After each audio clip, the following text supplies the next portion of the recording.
아파트 청약을 받는 건 복권에 당첨되는 것만큼 어렵죠. 그런데 대전에서 세종으로 옮기는 공공기관에 소속된 공무원들이 특별 공급 대상이 돼서 시민들이 허탈해하고 있다고 합니다. 밀착 카메라 조소희 기자가 다녀왔습니다. 수도권 시민이 출퇴근에 걸리는 시간은 어느 정도일까?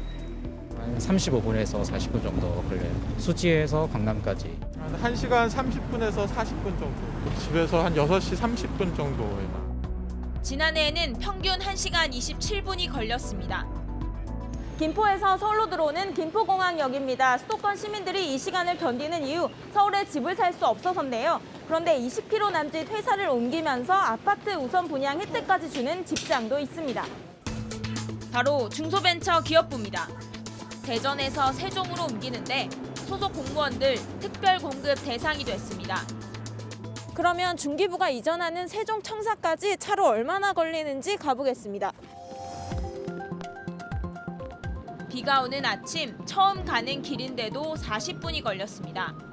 서울에선 마포구 상암동 JTBC에서 강남역까지, 국회의사당에서 회기역까지와 비슷한 거리입니다. 시간도 40분가량 걸립니다. 중기부는 대전에서 세종 가는 길이 수도권처럼 대중교통이 원활하지 않다고 했습니다. 또 다른 기관과 협업을 위해서 옮기는데 아파트 이야기가 나오는 게 당황스럽다는 입장입니다.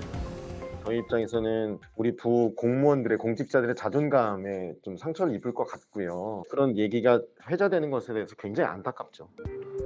하지만 큰 혜택이라는 걸 부인하기는 어렵습니다. 지난해 청약이 진행된 곳입니다. 이렇게 아파트가 지어지고 있는데요. 일반 공급 경쟁률은 153대 1, 공무원 특별 공급 경쟁률은 7.5대 1로 차이가 납니다.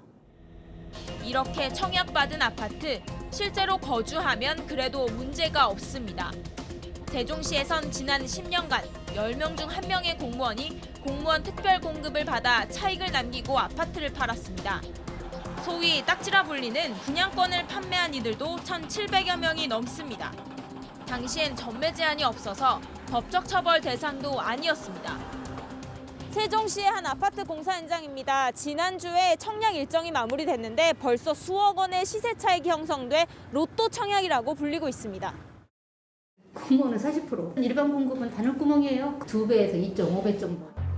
비판 여론이 일자 정부는 뒤늦게 국가유공자 특별공급을 절반 수준으로 낮추고 장애인과 중소기업 장기 근속자 전형도 줄였습니다. 하지만 정작 공무원 특별공급은 손대지 않았습니다. 그럼 공무원 아파트는 따로 지어야 되는 거 아니에요? 중소벤처기업부뿐만 아니라 세종에 분원을 내는 충남대병원도 해당됩니다. 특별공급 대상이 400명입니다. 논란이 계속되자 정부는 특별공급 비율을 해마다 줄이고 전매 제한 기간도 늘리겠다고 했습니다. 공무원들에게 또 다른 재테크 정책으로 남용될 소지만 키울 수 있다. 정부가 전매 금지 기간, 실거주 기간을 강화했는데 사실 그 부분은 더 강화될 필요가 있습니다. 이전 기관 공무원 특별공급 엄격한 잣대로 관리되지 않으면 그들을 위한 배려가 아닌 혜택으로밖에 보일 수 없을 겁니다. 밀착 카메라 조소입니다.